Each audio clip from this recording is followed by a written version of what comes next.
I'm not entirely sure why I'm putting this down in words. Maybe just to get it out of my own head. I don't know if what happened to me was a product of stress or some weird sleep disorder I never knew I had, or if it was something else. All I know is that for a few months, my nights were stolen from me. And if I hadn't seen the video with my own 2 eyes, I would have convinced myself I had simply lost my mind. I suppose the beginning of it all was in the spring of 2023, which was already shaping up to be a pretty terrible time in my life. I had just been laid off from my job at a tech startup. They didn't say why, not officially, but we all knew the score. The company had all its capital tied up in Silicon Valley Bank, and when SVB went under in March, it took our jobs with it. On top of that, my mom had a pretty serious stroke a few months prior. She was recovering, thank God. But the stress was immense. Worrying about her health, her bills, and my own sudden unemployment created this perfect storm of anxiety that just settled deep in my bones. Sleep wasn't coming easy, and most nights I'd just lie awake, staring at the ceiling, my mind racing. My house is nothing special, just a small 1-story place in a quiet part of Portland, Oregon. I've lived there alone for about 4 years, and it's always been a comfortable space for me, never creepy. Before all this started, I was a great sleeper. The kind of person who is out the second their head hits the pillow. But something shifted that August. Something in the quiet of my own home started to feel wrong. To understand what happened, you have to know something about me. I never, ever sleep with my bedroom door closed. It's a habit I've carried with me since I was a little kid. My dad was an alcoholic, and he had this dark, unpredictable temper. Hearing his footsteps in the house at night was my only warning system. An open door meant I could listen, I could prepare myself, I could be invisible if I needed to be. That fear is long in the past, but the habit remains. An open door, to me, still feels like safety. The first time I heard them, I was certain I was having a nightmare. I'd finally managed to fall asleep after hours of tossing and turning, but I woke up about an hour later. It wasn't a sound that woke me, but the lack of it. The silence in the room felt thick and heavy, the kind of quiet that puts your entire nervous system on high alert. And then I heard it. Footsteps. They were slow and heavy, moving around the perimeter of my bedroom with a deliberate, steady pace. My blood ran cold. I was wide awake, my eyes darting around the darkness, but I couldn't see a thing. The sound was so clear, so real, that I was sure someone was in the room with me.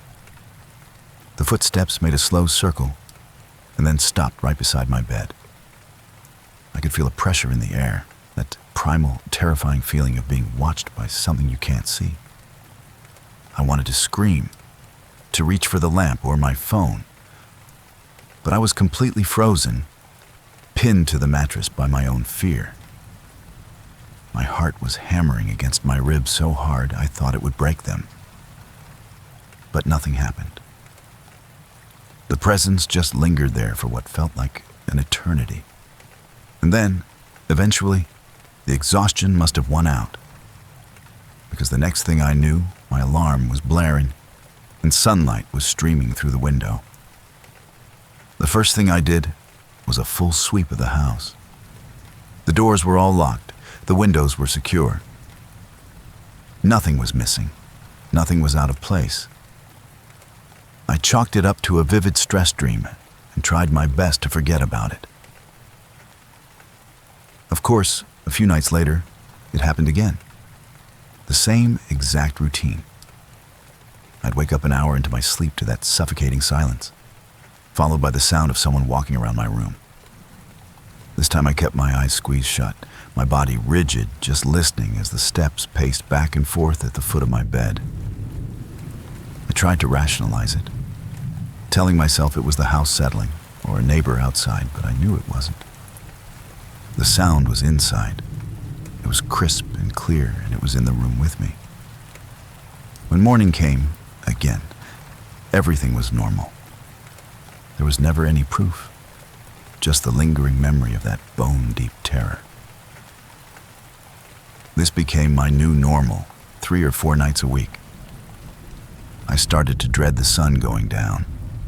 I would stay up as late as I possibly could, drinking tea, watching movies, anything to put off the inevitable. The exhaustion was brutal, but it felt better than lying in bed waiting for the footsteps to start. It wasn't just the sound, it was the feeling that accompanied it. A cold, invasive presence that made the air in my own bedroom feel alien. Then, about 3 weeks into this whole ordeal, something changed. The pattern broke. I think it was mid-October, and I woke up to the grim and familiar routine. The silence, the fear, the footsteps starting their slow patrol. But this time, they didn't just stay in my room. After making a couple of circuits around my bed, the footsteps headed toward the doorway. I managed to turn my head just enough to listen as the sound moved out of my bedroom and into the main hallway of my house. I lay there, my ears straining in the darkness as the steps receded toward the living room and then faded into complete silence. The thought of getting up to check was unbearable. My body just wouldn't respond. I have no idea how long I stayed like that, listening to nothing before I finally passed out again. Something broke in my mind during that godless night, and afterward, I knew I was past the point of self-deception. This wasn't just stress. This wasn't just in my head. I had to know what was going on. So I did what anyone in the 21st century does when they think their house is haunted. I went online and ordered a couple of cheap security cameras. I put one on my dresser, aimed directly at my bed, and another one in the hallway, pointed right at my bedroom door. I felt a little foolish setting them up, but I needed proof, even if it was just to prove to myself that I was finally cracking up. So the cameras were on, and that first night, the whole house was just still. I woke up a few times and had no idea why. I was just lying there, tensed and listening. It felt like the house was listening for something too. A small part of me felt a wave of relief, thinking that maybe, just maybe, this was all it took to break the cycle. But the relief was short-lived. The second night, it was back. I woke up just after 1 in the morning, my body instantly paralyzed, my breathing shallow. And then, the footsteps began their slow, methodical pacing around my room. I was trapped again, a prisoner in my own bed, forced to listen as the invisible intruder made its rounds. Just like the last time, the steps eventually moved toward the door and faded down the hallway. I remember lying there, staring at the faint red light of the camera on my dresser. And then I was out again. The next morning, my whole body ached with a dull soreness, as if I'd been running a marathon in my sleep. With a knot of dread in my stomach, I pulled the memory card from the camera and plugged it into my laptop. I scrolled through the footage to 1:47 a.m., right around the time I remembered waking up. For the first few seconds, the video showed me lying perfectly still in bed, just as I remembered. But then, my body sat bolt upright. It wasn't a groggy, sleepy movement. It was fast, rigid, and completely unnatural, like a corpse moved by invisible hands. Then I stood up in one smooth, fluid motion. I couldn't process what I was seeing. My entire body went cold as the figure on the screen, my figure, began to walk. The movements were stiff, almost robotic, as my body paced a slow circle around the room, my arms hanging limp at my sides. At that exact moment in my memory, I was lying in bed, paralyzed with fear, listening to the footsteps of an intruder. But the footsteps I had been hearing all this time, they were my own. My hands were shaking as I switched to the hallway camera's footage. At 1:52 a.m., I saw myself step out of the bedroom doorway. My posture was all wrong. My head was tilted at a strange angle, my shoulders were slumped forward, and my gait was sluggish and heavy, like I wasn't the one in control of my own limbs.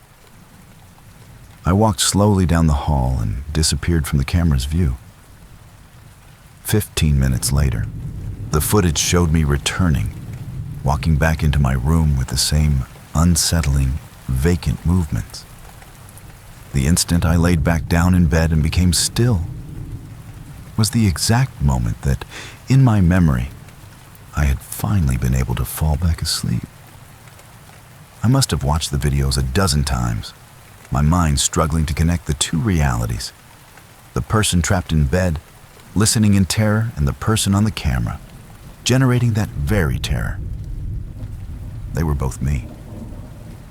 All those weeks I spent lying there, convinced some malevolent entity was in my room. I had been the entity. I was hearing my own footsteps from a detached, paralyzed perspective. I wasn't being haunted by a ghost. I was being haunted by my own body. Knowing the truth was so much worse than not knowing.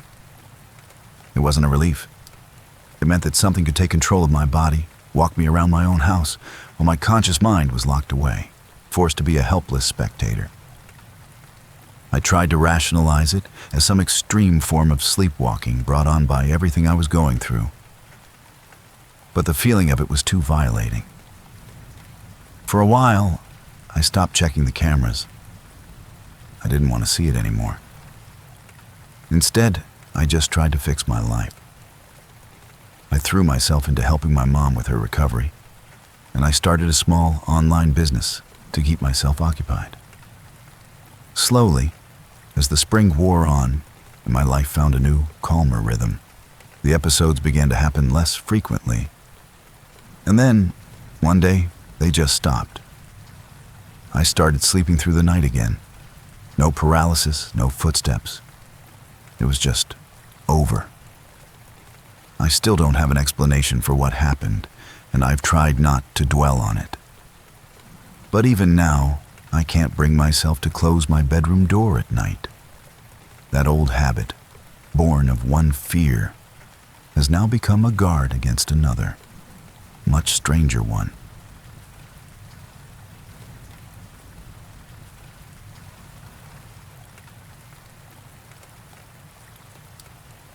You make a lot of stupid choices when you're 16, but only some of them leave a scar you can't see. For me, that scar came from 8 months in juvie, and a memory that still feels a little too real.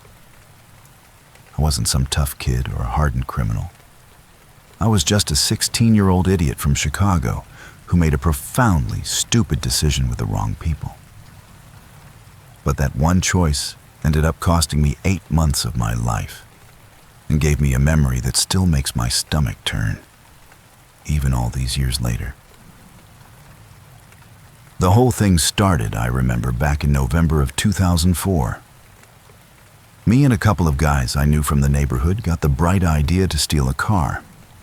We weren't planning on chopping it up or anything, just a joyride, you know? Something to feel a rush, to feel like we were more than just a bunch of nobodies going nowhere. Looking back on it, the sheer stupidity is staggering. We got caught before we even managed to hotwire the ignition. 1 second we were fumbling with wires under the dashboard in a dark alley, and the next, the entire world was bathed in flashing red and blue lights. I was face down on the greasy pavement with a knee in my back before I could even fully process what was happening. And with the way things were going, since I was already on probation for some dumbass petty theft charge from the year before, the judge decided to make an example out of me. Attempted auto theft is a felony in Illinois, and even as a minor, they weren't playing around. They handed me 8 months in the Cook County Juvenile Temporary Detention Center. I guess I should have been grateful.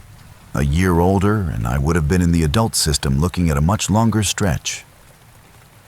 But at the time, it felt like my life was over. The world I knew just vanished, replaced by cold cement, a mattress as thin as a pizza box, and a routine so rigid it felt like it was designed to suffocate you slowly. I missed the simple things the most. My own bed, the freedom to just walk outside, even the pointless arguments I used to have with my little brother. It's depressing to even describe it, but those first few weeks were a special kind of hell. At night, the guilt was the worst part. I'd just lie there on my bunk, staring at the water-stained ceiling, and my brain would just replay every single bad decision that led me to that cell. It was like a movie I was forced to watch every night, and it always ended the same way. The weight of it all just sat on my chest like a pile of bricks. During the day, I mostly kept my head down and my mouth shut. I did what I was told, ate the bland food, and tried to become invisible. Some of the other guys in there were okay, but a lot of them had a darkness in their eyes that I wanted no part of. And then, about 2 weeks in, when I was just starting to get used to the soul-crushing monotony, the night terrors began. You have to understand, sleep was already a luxury in that place, but this was something else entirely. I'd eventually pass out from sheer exhaustion, only to wake up a few hours later with this bizarre, edgy feeling. It wasn't just being tired. It was a deep and unsettling disorientation, like my mind and my body weren't quite synced up. The first time it happened, I didn't even realize it was a dream, or whatever the hell it was. I woke up with a simple, urgent need to pee. The dim, sickly yellow light from the hallway bled under my cell door, casting these long, distorted shadows across the floor. I swung my legs over the side of the bed, the cold of the polished concrete seeping into the soles of my feet. The air was stale and heavy, with the smell of industrial cleaner and quiet desperation. So I walked the few steps over to the stainless steel toilet in the corner of the cell, the only place that offered the illusion of privacy. I stood there, my body aching with fatigue, unzipped my jumpsuit, and leaned forward to relieve myself. And in that exact instant, I was suddenly and violently back in my bed. I was lying flat on my back, staring up at the ceiling, my heart starting to hammer against my ribs. I blinked a few times, my mind reeling. What the hell just happened? A second ago, I was standing at the toilet. The feeling in my bladder was still there, just as urgent as before. Thinking I must have imagined it, I sat up again, my muscles feeling strangely heavy. I pushed myself off the bed and walked back over to the toilet, the cold of the floor feeling even colder this time. I unzipped my jumpsuit again, took a breath, and then the world dissolved into a sickening blur of motion and darkness. The next thing I knew, I was back in bed, flat on my back again. My breathing turned shallow, and a cold sweat broke out across my forehead.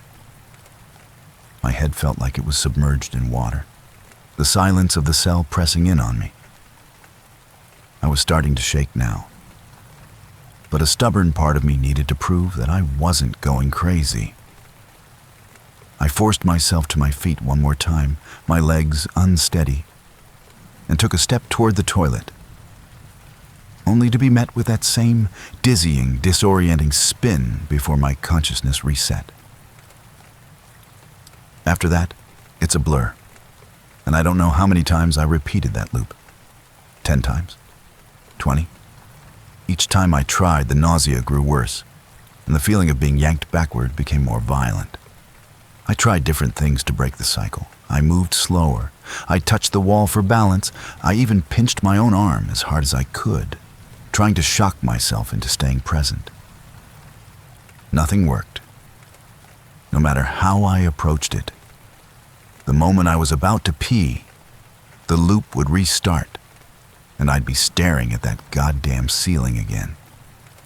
The worst part was this feeling of slipping away, like my own consciousness was a fish on a line, and something was letting me get right to the edge of relief before yanking me back into the dark. Then, after what felt like an eternity of this torture, I woke up for real. My body jolted, and the first thing I did was lurch over and vomit onto the floor. My stomach heaved, my head was pounding, and I could barely find the strength to crawl to the toilet. This time, when I got there, I stayed there. There was no reset, no dizzying spin. It was real. I relieved myself, my hands gripping the edge of the grimy sink to keep myself from collapsing. After I was done, I quietly cleaned up my own sick, not wanting to attract the attention of the night guards. I didn't want to try and explain something that I didn't understand myself. My hands were still trembling as I caught my reflection in the small, scratched piece of polished metal that served as a mirror. My face was pale, and my eyes were shot through with red veins. I had no idea what had just happened to me, but I knew with every fiber of my being that I never wanted to experience it again. I tried to put it out of my head, and for a while after that, things were quiet. My sleep was garbage, of course, but the loops didn't come back. I just focused on surviving, on marking off the days on a calendar I kept in my head. The weeks crawled by, then the months. By the time February rolled around, I was halfway through my sentence and the flu was tearing through the facility. It eventually caught up to me, and I got it bad. A raging fever, bone-deep chills, the whole 9 yards. They moved me to the small medical room, a sterile, windowless box with 2 cots and a nurse who seemed more interested in her crossword puzzle than her patients. She gave me some kind of medication, something strong that knocked me out cold. I don't remember falling asleep, just that I woke up hours later with a throat that felt like it was lined with sandpaper. The thirst was agonizing. I sat up groggily, the harsh fluorescent lights of the room making me wince, and stumbled over to the water dispenser near the nurse's desk. My hands were clumsy as I grabbed a small paper cup, filled it with water, and lifted it to my mouth. The second the rim of the cup touched my lips, the air in the room felt like it solidified around me, pressing in from all sides. My vision blurred at the edges, my head spun as if I were falling backward, and then everything went black.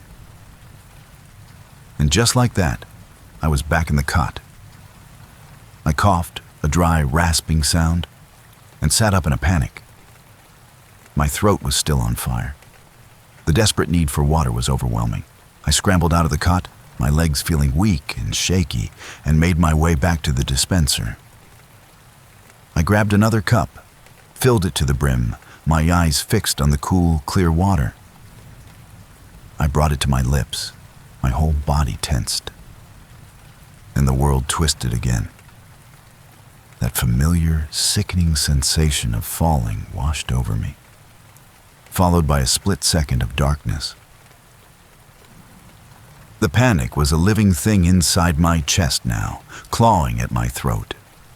I was trapped again, but this time the torture was even more refined, more cruel. I don't know how many times it happened before I woke up for real. The thirst had become an unbearable, physical pain that overrode every other thought, forcing me to keep trying, to push through the mounting horror in a desperate bid for just a single drop of water. But every single attempt dissolved into the same nauseating, cyclical failure. I would get the cup to my lips, feel the cold condensation on my fingers, and then my vision would blur as the room twisted into a dizzying spin. That brief sensation of falling backward into darkness always ended with me right back where I started, lying in the cot, the agonizing thirst even more pronounced than before. I was forced to repeat this horrifying sequence again and again, each time getting a fraction of a second closer to relief before it was violently snatched away.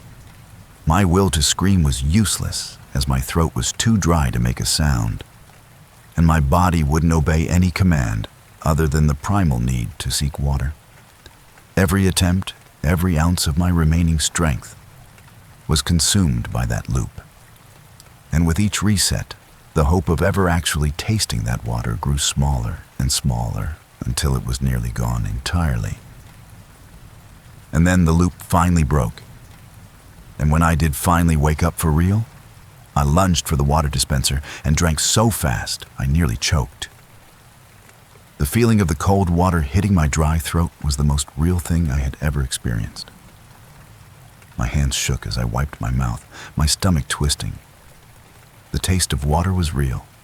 The weight of my body was real. But the fear, that didn't leave. That was the last time it happened.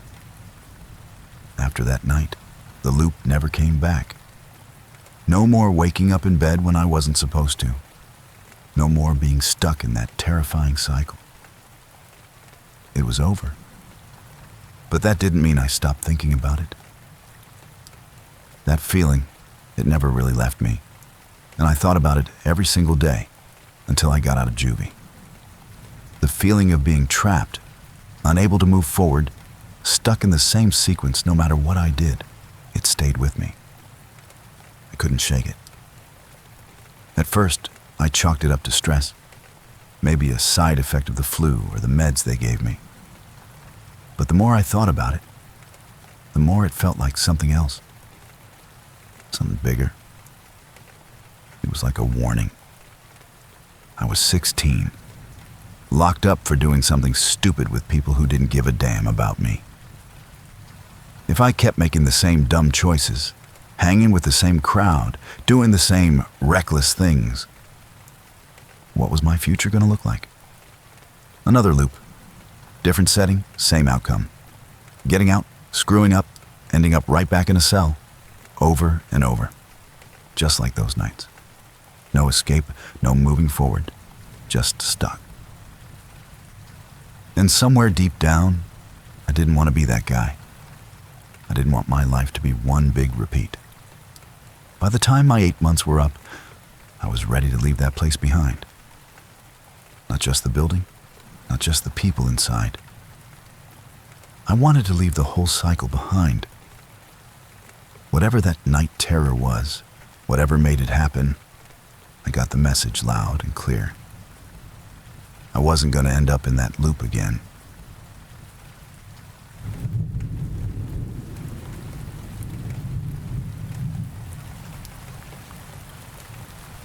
I don't really know why I'm sharing this, but after everything that's happened, I feel like I have to. Maybe it's because someone out there has gone through the same thing and needs to hear they're not alone. Or maybe, and this is probably closer to the truth, I just need to get it out of my own head for a little while, to put it somewhere else. It's a heavy thing to carry around, this story. And I guess this is me trying to set it down, at least for a moment. Either way, here it is. For better or for worse. I guess it's probably best to start with the context, with how this all began. I was one of those people who got trapped in a really toxic relationship, right as the pandemic lockdown started. If you spent that time in a safe, loving home, you should count yourself incredibly lucky. Because for people like me, quarantine meant being locked in a small box with your abuser 24 hours a day. I was dating a guy named Brian, and we had been together for about a year before the world shut down. In the beginning, he was charming, funny, even a little awkward in a way that I now realize was just a performance to make him seem harmless. That's always how they get you, isn't it? He was the kind of guy who would bring me soup when I was sick and leave little notes on the bathroom mirror, small gestures that made me feel seen and cherished. He made me feel safe, which is the cruelest irony of all. The first few months of the lockdown in our tiny apartment in Chicago's Logan Square neighborhood weren't that bad. Or at least, that's what I told myself at the time. We were both suddenly working from home, navigating this new, strange reality together. And in a way, it felt like we were a team. But as the weeks bled into months, the charm started to wear off, replaced by a constant, irritable tension. Little arguments started over nothing. The kind of stupid fights that happen when two people are stuck in the same space for too long. But eventually, the arguments stopped being arguments and just became one-sided attacks. With him yelling about some imagined slight while I sat there in silence, just waiting for it to be over, my body coiled tight. The person who had once left me sweet notes was now leaving a bitter taste of fear in my mouth with every word he spoke. It was sometime that summer that things started to get worse, escalating from verbal to physical. I remember the first time he hit me, it wasn't even during a fight. I was just sitting at our small kitchen table, mindlessly scrolling on my phone, when he walked up behind me and slapped it out of my hand so hard it clattered across the floor. The shock of it was so sudden and out of nowhere that I didn't even know how to react. He just sneered and told me I spent too much time on my phone anyway. The second time, he grabbed me by the wrists during an argument and squeezed so hard I thought my bones were going to snap, leaving these deep, purple bruises that I had to hide with long sleeves on my work Zoom calls. After that, I honestly just stopped counting the incidents. Leaving wasn't really an option, or at least that's what his gaslighting had convinced me of. Where was I supposed to go? Shelters were full, my friends were all dealing with their own pandemic problems, and my family was states away. He controlled everything in that apartment, our groceries, our money, even my phone. And the worst part is, I started to believe it wasn't that bad, that I was the one making him mad, that if I could just be quieter, if I could just not do anything wrong today, then maybe he wouldn't get angry. The real breaking point, I think, came in early 2021, right as some of the lockdown restrictions were being lifted. Chicago was slowly and cautiously starting to open back up, and Brian had started going out to drink again, a habit that always made his anger worse. I had just finished a Zoom call for work when he came stumbling through the door, completely drunk. He started accusing me of flirting with one of my co-workers on the call. His words slurred and his eyes filled with a rage that I knew all too well. I barely got a word in before he grabbed me by the throat and slammed me against the wall, the back of my head hitting the drywall with a sickening thud. This time felt different. This time I genuinely thought he was going to kill me. I don't remember what I said, but I must have screamed something because a neighbor started banging on our apartment door, their voice muffled but angry. That was the first time I had ever seen actual fear in Brian's eyes. He let go of me instantly, grabbed his coat and stormed out of the apartment. The second he was gone, I called my sister in Indianapolis. She and her boyfriend drove 4 hours through the night to come and get me. I left everything I owned behind, except for a single backpack with my laptop and a few clothes. For a little while after I left, I think I was in denial, telling myself that I was fine, that I was finally free. I moved in with my sister, got a new job working remotely, and even started going to therapy. But what I didn't understand then is that trauma doesn't just leave your body because you change your location. It embeds itself in your nervous system, in the very wiring of your brain. At first, it was just this profound, bone-deep exhaustion that I couldn't shake, no matter how much I tried to rest. I would go to bed and just stare at the ceiling for hours, my body on high alert, waiting for a sound or a movement that never came.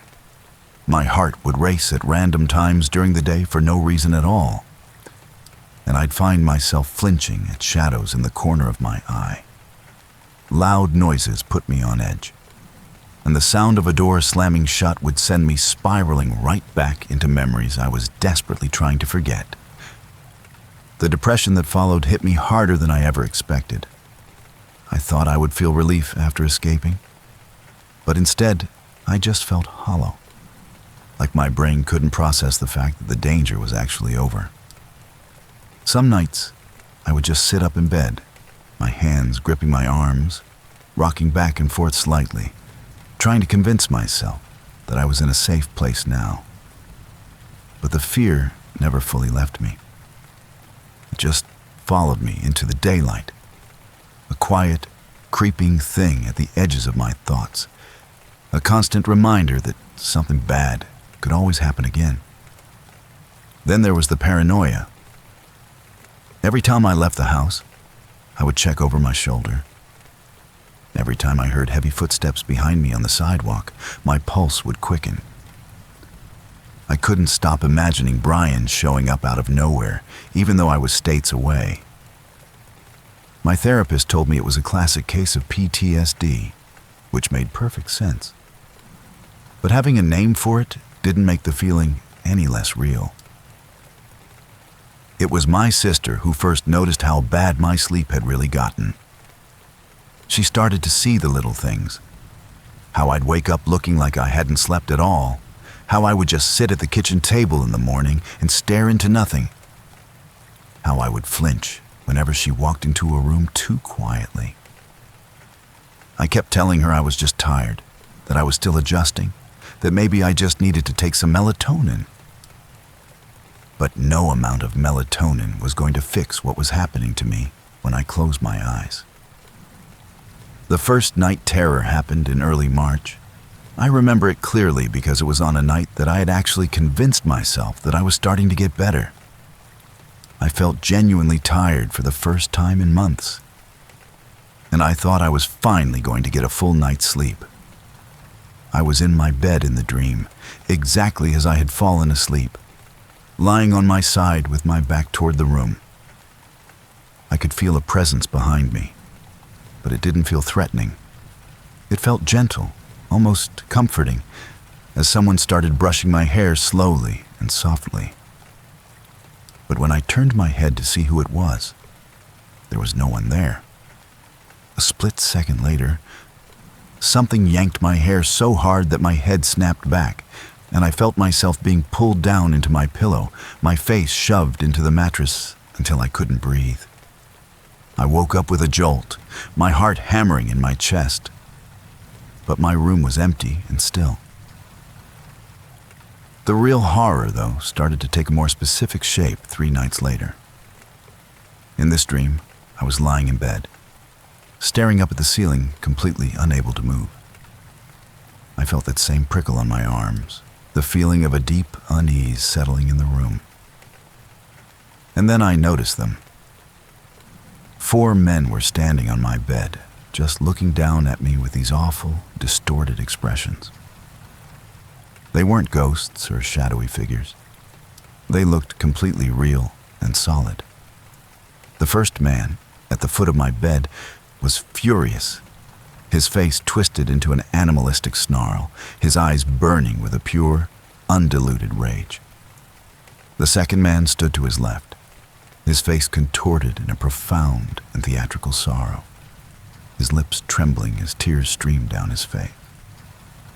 The third man was just grinning, a horrible, stretched-out smile that was far too wide for his face, his eyes completely empty and soulless. And the fourth man just had his mouth and eyes stretched wide open, his jaw unhinged, and his eyes pulled back beyond what skin should allow. frozen in a silent, grotesque scream. I woke up from that one gasping for air, drenched in a cold sweat. By the time the third one happened, I was actively afraid to close my eyes. This time, I was already inside the nightmare, lying on my back and unable to move, as the air in the room grew thick and suffocating. The first man, the angry one, was now sitting directly on my chest, staring down at me with those wild, rage-filled eyes. His hands wrapped around my throat and squeezed hard. My lungs screamed for air as my vision started to blur at the edges. To my right, the second man was curled up in a fetal position beside me, rocking back and forth and letting out these horrible, wet moans.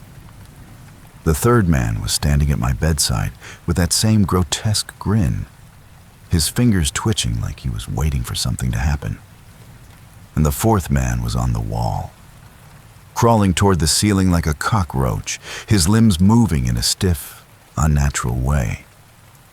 His head turned to keep his unblinking, gaping face fixed on me. I woke up from that one choking on nothing, coughing so hard I nearly threw up. The final night terror hit the very next night. That's the one that shattered me. This time, I dreamt I'd woken up for good. My room looked exactly the same, and the four men were gone. I felt a wave of relief wash over me. But then I noticed that my bathroom door was slightly ajar and the light was on. I knew something was inside, and even though I didn't want to, I felt compelled to get out of bed and go see what it was. The closer I got to the door, the colder the air became. Then, in an instant, the four men rushed out of the bathroom. They grabbed me, lifted me up, and slammed me back down onto my bed, pinning my arms and legs. The angry one grabbed my neck and my head, and then they all just pulled. They pulled slowly, but with so much force that I could feel the pain explode through my entire body, my joints cracking and my skin burning as I felt myself being ripped apart. I could feel everything. I think the only reason I know that last one wasn't just in my head is because of my sister. I woke up to her shaking me hard, her face pale with terror. She told me that she had heard me making these awful guttural moaning sounds and had come in to check on me. She found me sitting bolt upright in bed, my head tilted all the way back, my eyes open but rolled back so far that only the whites were showing. She said I was trembling and gasping for air, like I was struggling against something she couldn't see. She tried to wake me up, but I was completely unresponsive. Then, she said I let out this horrible, guttural scream, and that's when she finally shook me hard enough to snap me out of it. I had no memory of any of it, of sitting up, of screaming, nothing. After that night, things had to change. I finally got the help I so desperately needed. Therapy was a long and difficult process, helping me unpack the years of fear, guilt, and trauma that I had buried so deep inside me. Medication helped stabilize the worst of the anxiety, taking the sharp edges off the panic so I could actually function. My sister was my rock through all of it, a constant reminder that I wasn't alone, that I was safe. It took a long time, but slowly, I started to rebuild myself, piece by painful piece. That was years ago now, and while life has gotten better, the night terrors haven't gone away completely. They don't happen as often, but sometimes, in the quiet moments just before I fall asleep, I still get that eerie feeling, like a shadow in the corner of my mind. It doesn't control me anymore, and I don't live in constant fear. But I won't pretend that I've forgotten. Maybe I never will.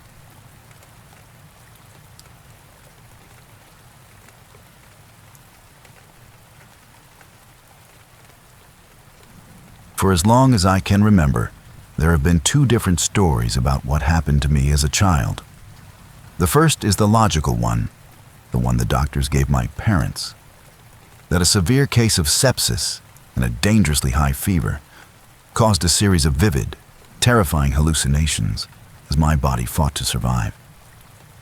The second explanation is the one I've never been able to shake, the one that feels cold and true deep in my bones, is that the fever didn't create her. It just opened a door for her to get in.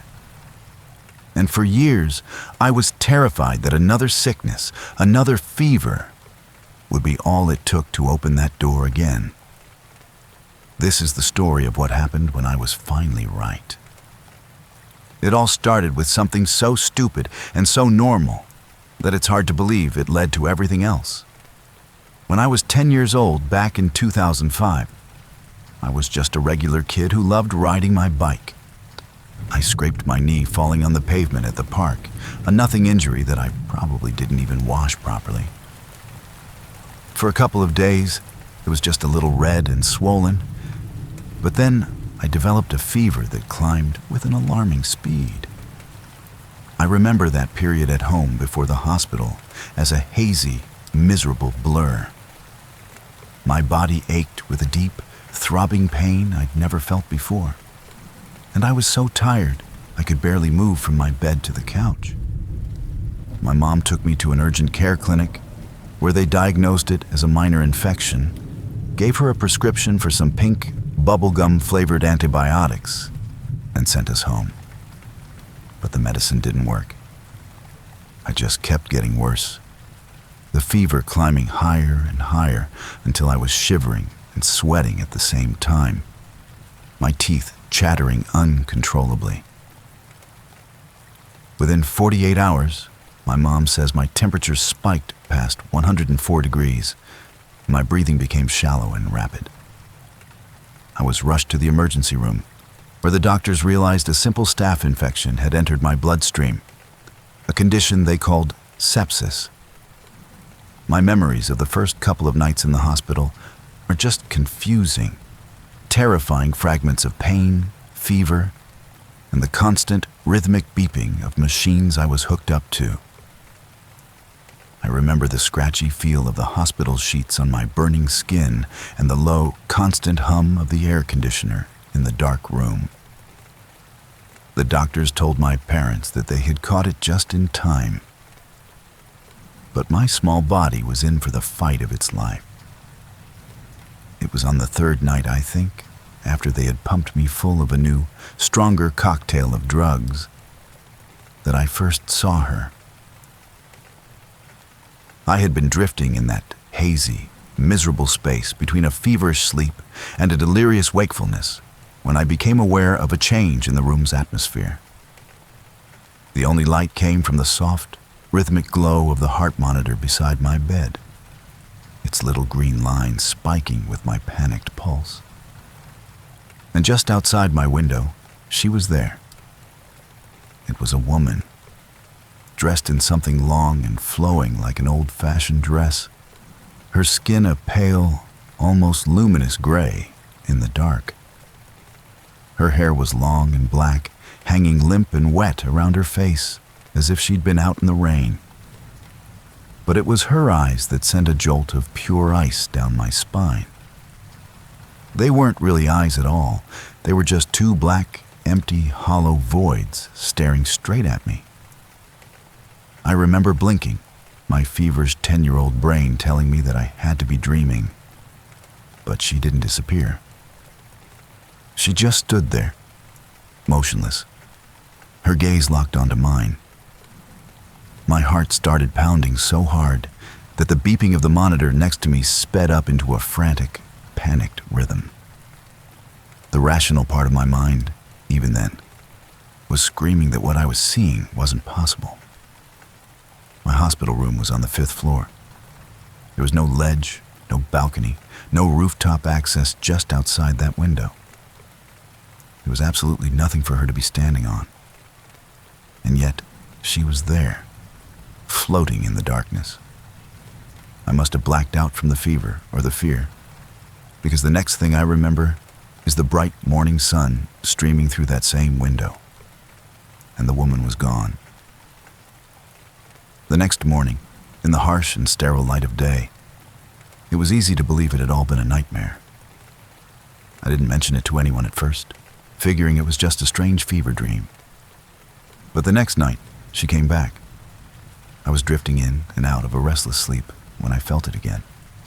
That cold, heavy sensation of being watched. I turned my head slowly toward the window, already dreading what I knew I was going to see. And she was there again, exactly as before, with her long, flowing dress and her lifeless gray face. Only this time, she was closer. Her form pressed right up against the glass of my fifth-floor window, her featureless black eyes seeming to suck all the light out of the room. I tried to scream, but my throat was dry and raw, and no sound came out.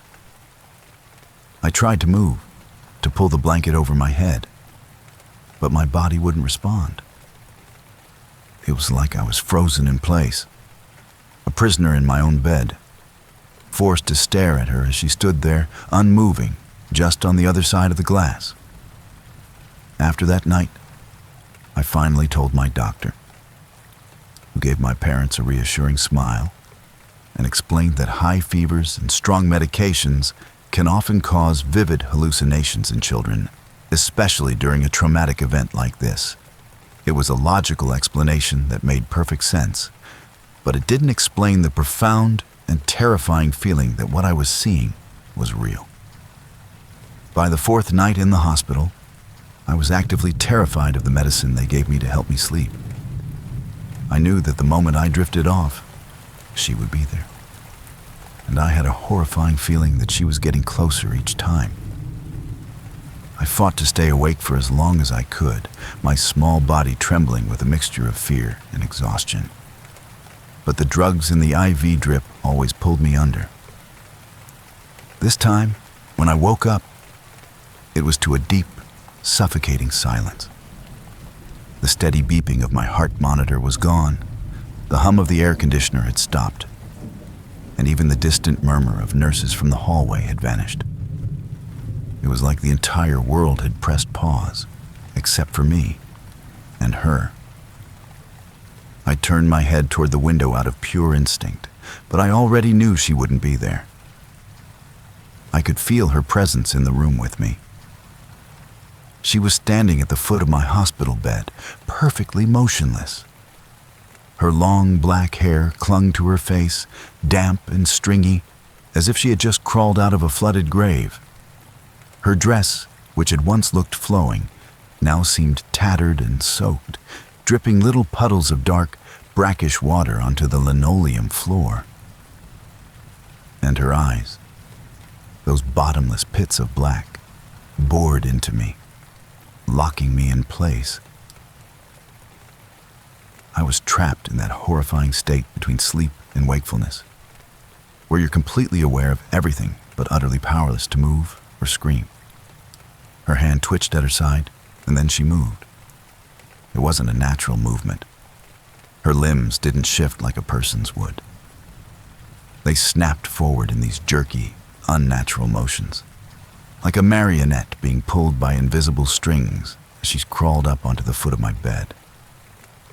I could feel the pressure of her weight on my legs, a cold that seemed to seep through the thin hospital blanket and into my bones.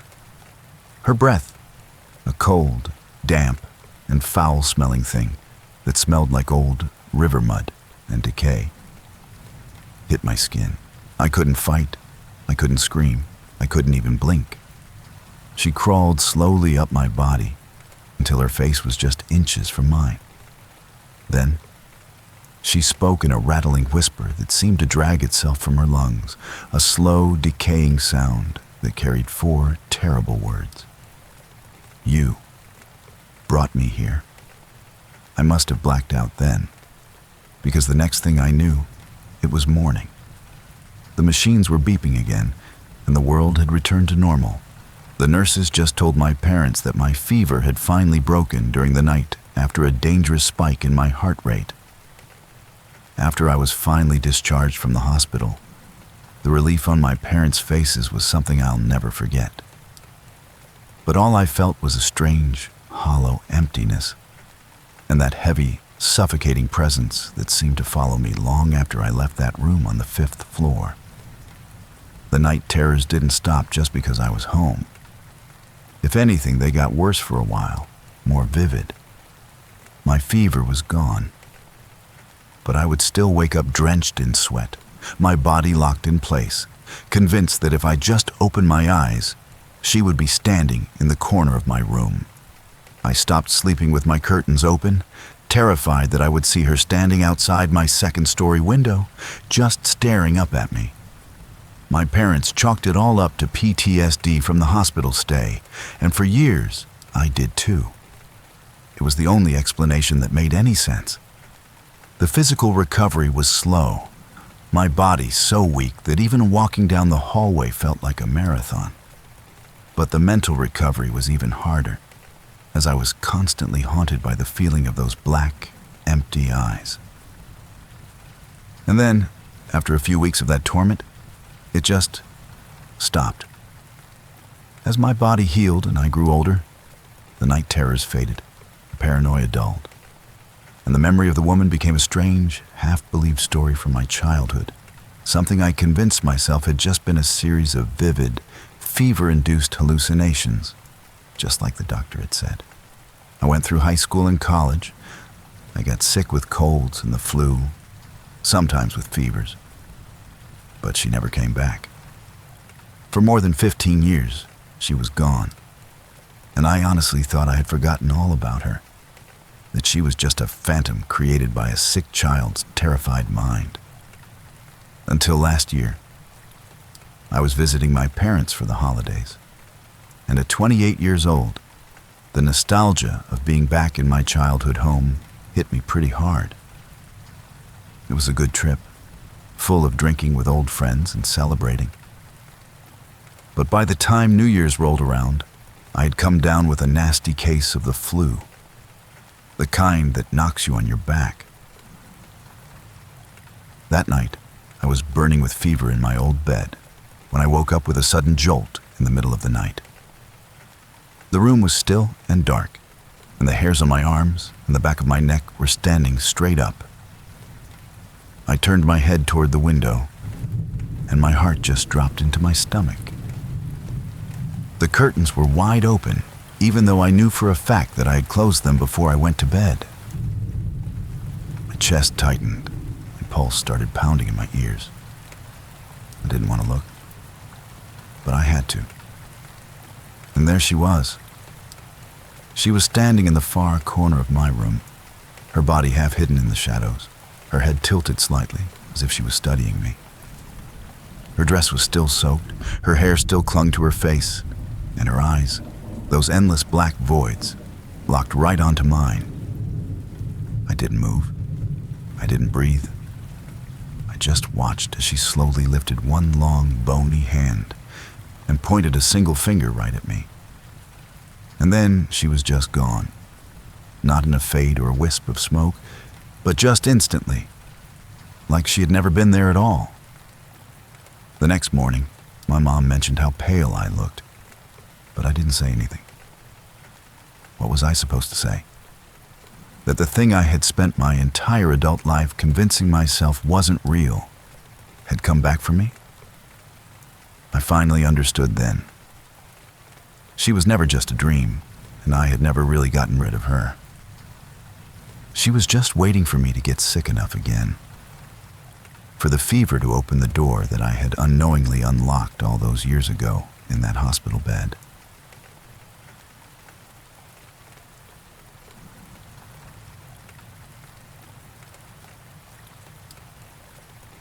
It's really strange how your brain decides to store things. I can't tell you what I had for breakfast yesterday, but I can remember the exact smell of the Black Rock Desert right before the sky opened up in 2023. It was this mix of ancient dust, sunscreen, and cheap beer, the signature perfume of 10,000 people consciously deciding to make bad decisions together. I've been to my fair share of festivals, seen things that would make your hair stand on end. But nothing ever burrowed into my soul quite like what happened out there in the mud. Nothing messed me up like that night. You might remember that time in the early days of that September. It was all over the internet, all about how Burning Man had become a total mess, a nightmare of mud and people being stuck. From the outside, it probably looked like some kind of cosmic joke. A bunch of tech bros and hippies getting their comeuppance from Mother Nature. And looking back, maybe it was. We were out there with my whole crew, a mix of close friends and guys from work I'd known forever. We thought we were veterans, that we had it all figured out. We'd spent months prepping, packing cars with enough water to fill a small pool and enough non-perishable food to survive a minor apocalypse. We weren't new to the game. We knew the desert could be brutal. But what was coming for us wasn't something you could prepare for. The drive out from Reno is always part of the ritual. We left before dawn, the car so packed with gear you could barely see out the back window, a playlist of questionable electronic music rattling the speakers. There's a palpable energy on that road. A slow-moving pilgrimage of RVs and decorated vans and beat-up sedans, all heading toward the same temporary city in the middle of nowhere. We rolled onto the playa on August 30th, 2 full days before the rain started. The vibe was electric, this chaotic symphony of construction and celebration. People were raising tents, massive art installations were being pieced together by cranes, and by nightfall, the desert floor was just a sprawling galaxy of neon and fire against the blackness. For those first 2 days, we lived the way you're supposed to out there. We lost ourselves in the crowds, danced until the sun came up, explored the bizarre and beautiful art pieces that dotted the landscape. There was this one piece, I remember, that stuck with me even then. Tucked away from the main thoroughfares was this tall, slender figure carved from what looked like dark, weathered driftwood. It was vaguely feminine in shape, but it had no face, just a smooth, polished surface where the features should have been. It was kind of creepy, but also beautifully made. We joked about it, called it the Splinter Queen, and moved on. We were living in a bubble, a place where the rules of the real world felt like a distant memory. Burning Man is built on this idea of radical self-expression in one of the most inhospitable places in North America, a place defined by its extreme heat and dryness. Except that year, it wasn't. The first drops of rain started on the afternoon of September 1st, and at first, nobody really cared. It was a novelty, a welcome break from the oppressive dust. But it didn't stop. It wasn't a desert shower. It was a relentless, soaking downpour that went on for hours. The hard-packed playa, which is usually like concrete, has this fine, alkaline dust that, when mixed with water, turns into this thick, sticky cement-like sludge. Within a day, the entire festival ground was a swamp. 70,000 people, their vehicles, their tents, their entire temporary world were completely and utterly trapped. By the morning of September 2nd, the organizers had made it official. Everyone was to shelter in place and conserve food and water. An exodus was impossible. Driving was a joke. Cars and RVs were buried up to their axles in the muck. The only way out was a multi-mile hike through ankle-deep, shoe-stealing mud, and not many were willing or able to try it. The mood soured fast. The party was over. The whole place began to smell like wet earth and overflowing porta potties. People were getting agitated. Supplies were dwindling, drugs were running out, and the lack of information was making everyone antsy. The neon lights and thumping bass lines that had felt so liberating just a day before now seemed almost mocking. A ghost of a party that had died a slow, muddy death. After what felt like an eternity of being cold, damp, and miserable, the mental fatigue really started to set in. By the third day of being stuck, we were all just shadows of ourselves. We spent most of our time huddled in our tents, listening to the rain, waiting for a break in the clouds that never seemed to come. The world outside our little camp felt like a forgotten land, a primordial soup of mud and despair. And it was in that state of mind, exhausted and not thinking clearly, that I made a decision I'll regret for the rest of my life. That thing I took back then, I'm not even sure what to call it. The memory itself is just a haze. Someone in our group had been saving a little something for the end of the festival, some kind of herbal hallucinogen he'd been given, and we were all just passing around whatever we had left to try and lift the mood. I figured, why not? What else was there to do? I was tired, I was stressed, and I just wanted to check out for a few hours.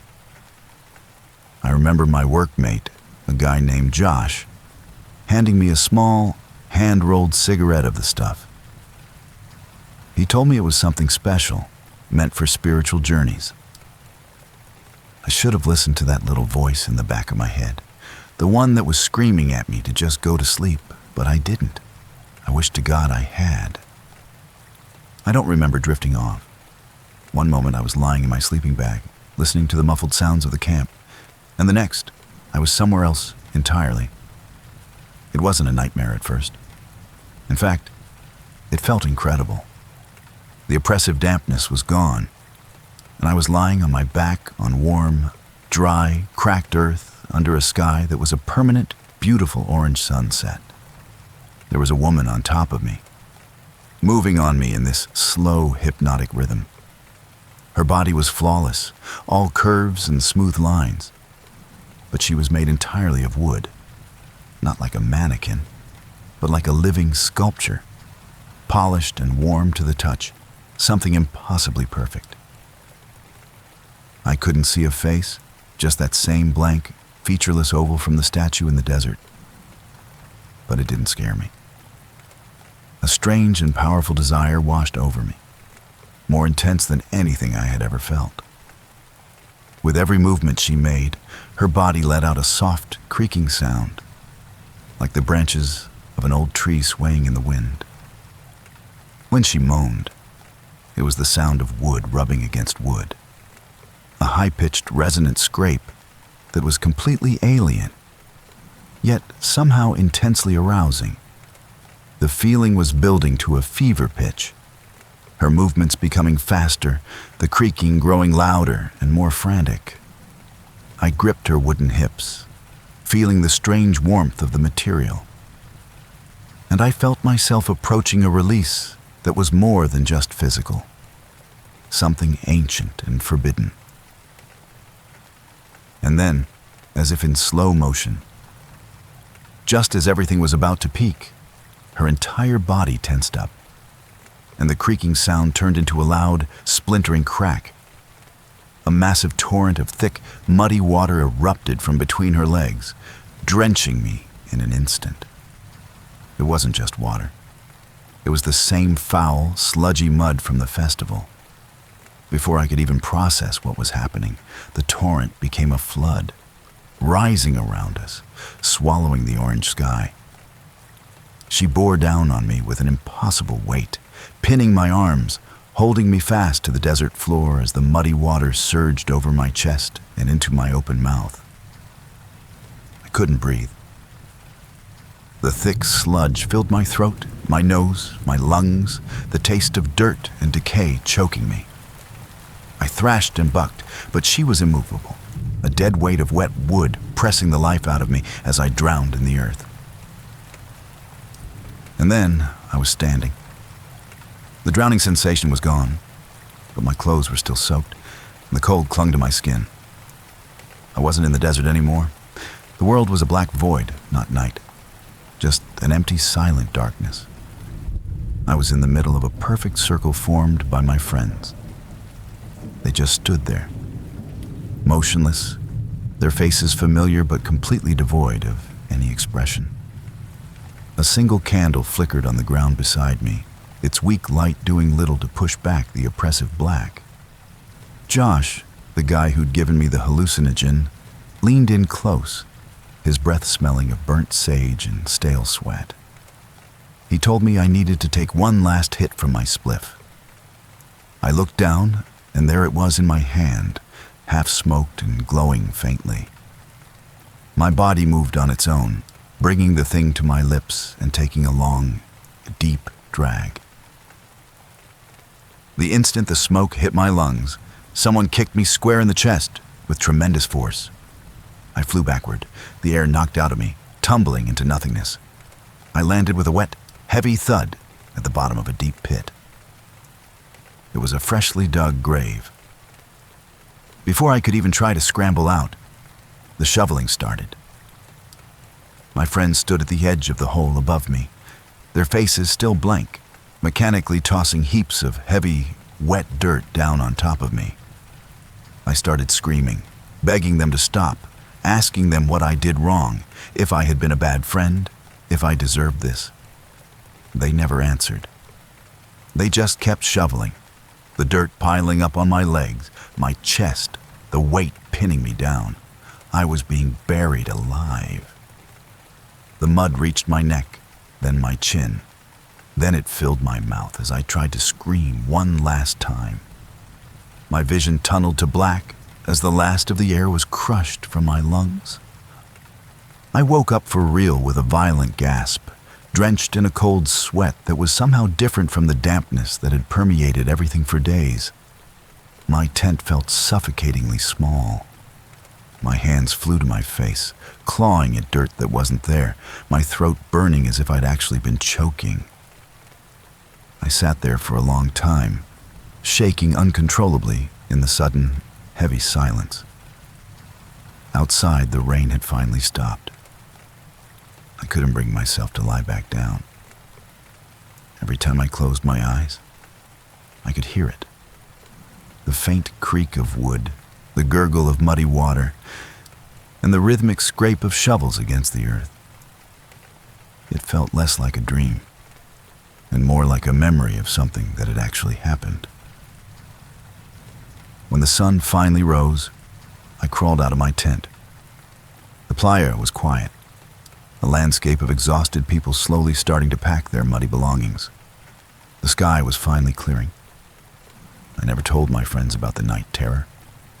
How could I?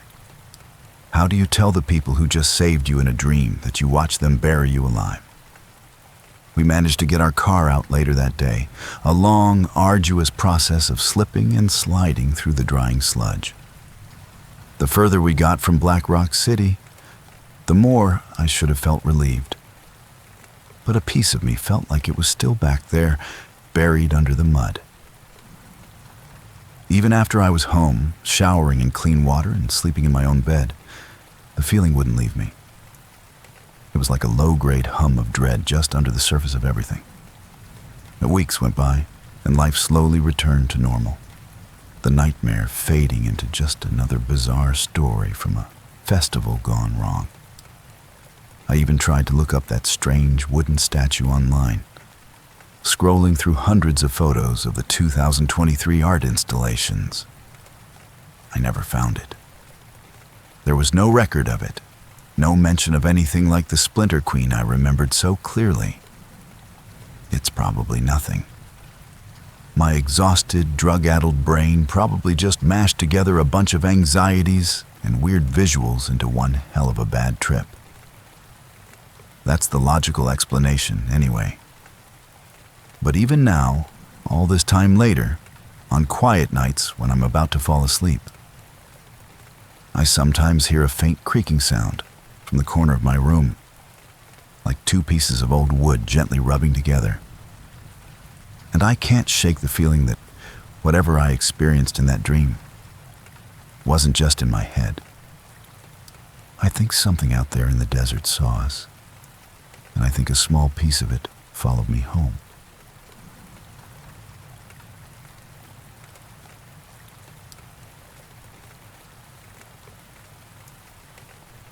When most people think about being haunted, they imagine a ghost or some kind of spirit rattling around in the attic.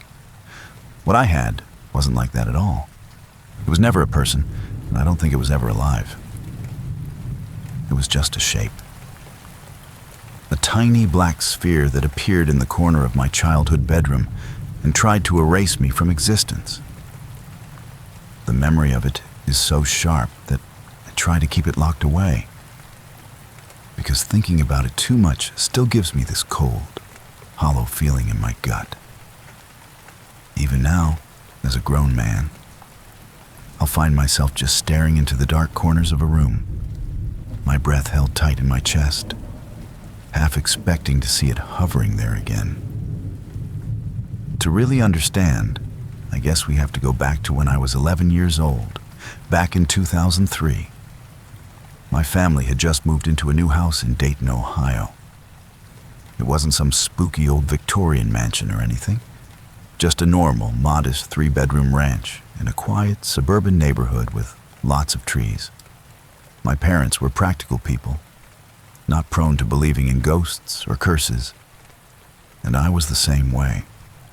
To me, monsters were just things you saw in movies, and nightmares were just your brain sorting out the junk from the day. And before I get into what happened in that house, I guess I should give you a little context, though, because my life up to that point hadn't been exactly stable. My dad had been in the Air Force for most of my childhood, which meant we moved constantly. I was born on the base in Minot, North Dakota, but by the time I was 11, I'd lived in 6 different houses in 4 different states. Home was just a collection of cardboard boxes and the familiar smell of my mom's cooking in an unfamiliar kitchen. I got really good at being the new kid, which is to say I got really good at being alone. I learned early on that getting attached to people or places was just setting yourself up for a painful goodbye a year or 2 down the line. It made me feel disconnected, like I was a ghost drifting through other people's lives, never fully present. I never had a childhood home or friends I'd known my whole life. And that sense of being unanchored stuck with me in a way I didn't fully understand at the time. Thinking back on it now, this move to Dayton was supposed to be different. My dad had finally left the military, and my parents promised me that this was it. This was our permanent home. For the first time, I felt a flicker of hope that I could actually put down roots. I remember the day we moved in, my mom let me pick out the paint for my bedroom. I chose a deep, dark blue, the color of the sky right after the sun goes down. Painting those blank white walls myself felt like a sacred act, like I was finally claiming a piece of the world as my own. It felt like a real beginning, like I could finally stop holding my breath and just exist. That feeling of security lasted about 5 days. And it was in that new room, in what was supposed to be my safe place, that the first time it happened, I didn't have a name for it. I didn't know about night terrors or sleep paralysis. I just knew that I woke up and I was trapped. My body was completely rigid, like it was cast in concrete, and a heavy, invisible weight was crushing my chest, making each breath a shallow, desperate effort. I couldn't move, couldn't scream, couldn't even blink. My eyes were wide open, taking in every detail of my new room. The shadows cast by the maple tree outside my window, the faint orange glow of my nightlight, the stark white of my door frame. And that's when I saw it, hovering in the top right corner where the wall met the ceiling. It was a tiny black sphere, no bigger than a quarter, just hanging there in the air. Lying there, unable to move, My first thought was that it was a spider or some kind of bug. I remember trying to focus on it, to see if it had legs or if it was moving. But it was perfectly still and perfectly round. It wasn't casting a shadow, and the light from my nightlight didn't seem to touch it. It was just a spot of pure, flat blackness, a dead pixel in the fabric of my room. Then, just as suddenly as the paralysis had started, it ended. I was released. A huge, shuddering gasp for air ripped through me, and the pins and needles feeling of blood returning to my limbs was almost painful. I wrote it off as a one-time thing, a weird side effect of the stress from the move. But it happened again the next night, and the night after that. The routine was always the same. I would fall asleep, and what felt like minutes later, I'd be awake again, paralyzed, breathless, with a tiny black sphere watching me from the corner. As the days went on, by the end of that first week, I was sure it was getting bigger. It had grown to about the size of a baseball, and its presence seemed to change the very atmosphere of my room. The air felt dense and static charged, like the moments right before a lightning strike. I started to feel a constant, low-grade anxiety whenever I was in there, my eyes constantly flicking up to that corner, even in broad daylight. I even tried putting a bookshelf in that corner during the day, hoping to physically block it. But at night, during the paralysis, the sphere would just be there, hovering in front of the books as if they didn't exist. I tried telling my parents about it again, explaining in more detail. But they brushed it off. They told me I was just having nightmares, that it was a shadow or a smudge on the paint that I was only noticing when I was half asleep. The dismissal stung, leaving me feeling more isolated than ever. I knew they were wrong, but I couldn't make them believe me. And it wasn't just the thing in the corner anymore, because soon after, the real nightmares began. They started as the typical kid stuff, dreams about falling or being chased, but they quickly grew more intense, more visceral. I'd dream of the floor of my room turning to water, dragging me down into a murky darkness. I'd dream of faceless figures standing silently around my bed. I'd wake up tangled in my sheets, drenched in sweat, my heart pounding like a drum. Sometimes the paralysis would linger for a few seconds after I was fully conscious, my body refusing to obey my brain's frantic commands to move. And every single time I woke up from one of those episodes, my eyes would shoot to the corner, and the black sphere would be there, a little bigger than it was the night before. At that point, I was getting desperate, so I tried everything an 11-year-old could think of to stop it. I left the main light on. I slept with my bedroom door wide open. I even tried sleeping on the couch one night. Nothing worked. The night terrors always found me, and the sphere was always there when I woke up from them, pulsing gently in the corner of my vision. It had a texture that's hard to describe, like watching smoke trapped behind glass or ink bleeding slowly into water. It didn't reflect any light.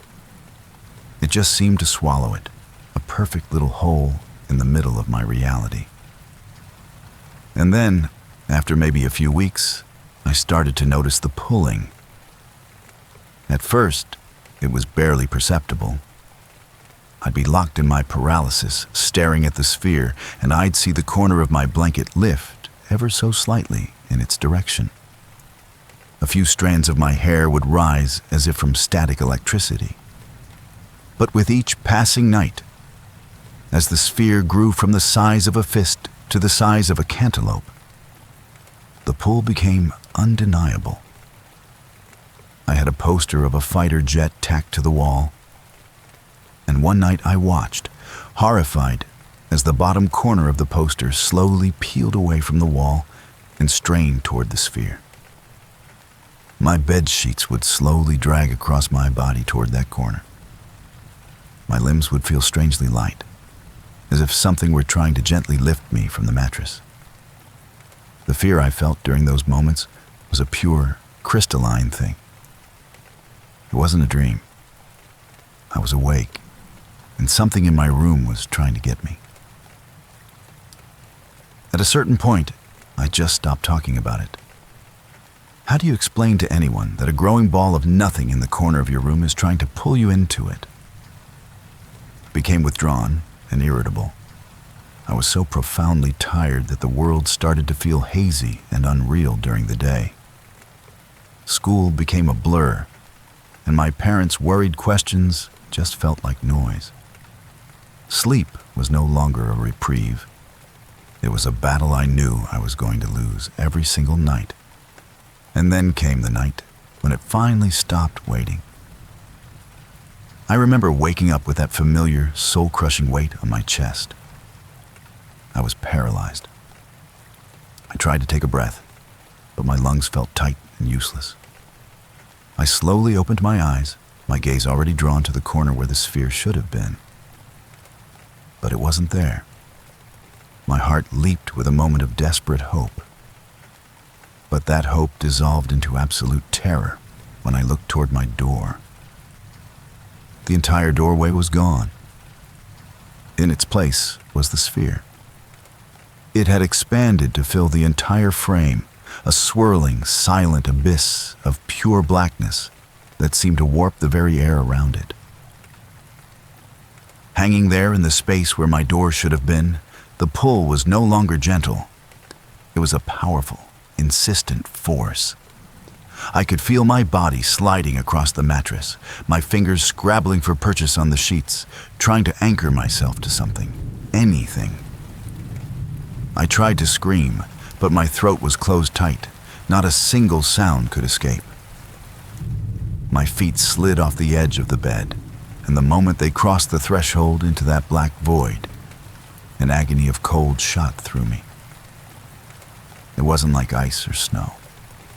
It was the cold of absolute emptiness, a nullifying chill that felt like it was erasing me, atom by atom. As my legs were swallowed by the darkness, my panic reached a fever pitch. I twisted my head, fighting to pull myself back, and that's when I saw it. I saw myself still lying in bed. My own body was there, on the mattress, but it wasn't sleeping. Its face was a mask of silent agony, the skin pale and waxy. My chest was barely moving, my limbs twitching faintly, as if fighting against something I couldn't see.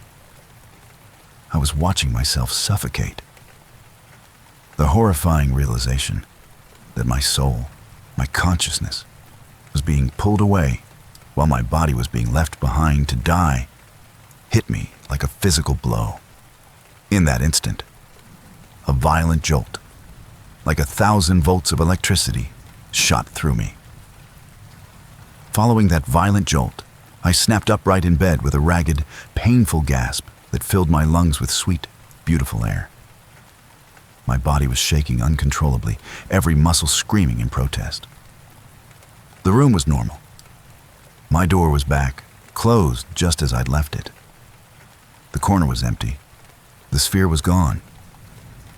I sat there for hours, hyperventilating and crying until the sun came up, too terrified to even lie back down. The sphere never came back after that night, and the night terrors stopped completely. I never told my parents the full story. They wouldn't have believed it, and honestly, I wouldn't have blamed them. I kept it locked inside me for years, but it never really left. Even today, I sleep with a nightlight on and my door open. It might seem childish, but I don't care. Because sometimes, in the dead of night, I'll wake up with my heart pounding for no reason, and I swear I can feel that same heavy stillness in the air. And for a few terrifying seconds, I hold my breath, convinced that if I look at the corner of my room, I'll see a tiny black sphere just waiting to grow again.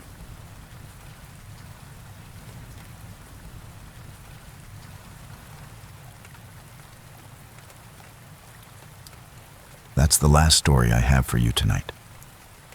Thank you for spending this time with me. A quiet like and subscribe helps these tales find others who enjoy the dark. You're always welcome to share your thoughts in the comments below. My voice will be gone in a moment, and you'll be alone with the sound of the rain. Try to let it soothe you, and try to get some rest. Just be sure your doors are locked. Until next time.